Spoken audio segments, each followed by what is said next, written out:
deadly new variant is just failing to live up to the hype. Citing experts, The Telegraph reports that the Omnicron wave in South Africa may already be running out of steam. Cases in the province of Gauteng, which had surging infections from November, appear to be levelling off, while 7-day infections in Tashwane, one of the early epicenters, are now relatively flat. Peter Strecker with the University of Johannesburg says the death lag has already caught up with infection rates. And here's a graph of South Africa's total daily corona deaths. Yeah, hardly panic level, is it? According to Strecker, quote, Omicron is extremely mild, the rest of the world has nothing to fear. But you wouldn't know that from the reaction of Boris Johnson's government. Johnson morbidly hyped the death of one person from Omicron, seemingly the first in the world. He did so specifically to dismiss the assurances of other experts who tell us that Omicron is extremely mild. One thing Johnson's government refused to do, though, is to release any information on the victim, prompting Professor Carol Sikora to ask some very incisive questions. Have they had the booster? Are they elderly?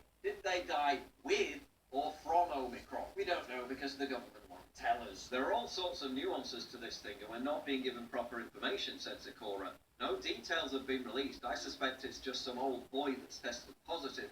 He may have died in his sleep or with a heart attack, who knows? I suspect that it's a death, which is unfortunate, but is due to something else. And it just happens to be COVID positive. That's why they're not making a big noise about them being vaccinated or not. Meanwhile, the South African doctor who first discovered Omicron says she's astonished at the UK's alarmist reaction. We are experiencing it as a much milder form. You only have to look at the picture in South Africa where the world's first known cases of Omicron were spotted to realise this reaction is out of all proportion to the risks posed by this variant, wrote Dr. Angelique Courtsey. She concludes that the, quote, huge reaction to Omicron in the UK is, quote, scaring people unnecessarily, and that the government should actually allow the less deadly variant to spread. A hard lockdown would slow the process of Omicron making its way through the population and allowing people to develop the vital antibodies which will move your population towards herd immunity, wrote the doctor. But don't expect Boris Johnson's government to amplify any of this positivity. When you're trying to build a case for a new lockdown to distract from your own political scandals, good news about Omicron isn't going to be very welcome, is it?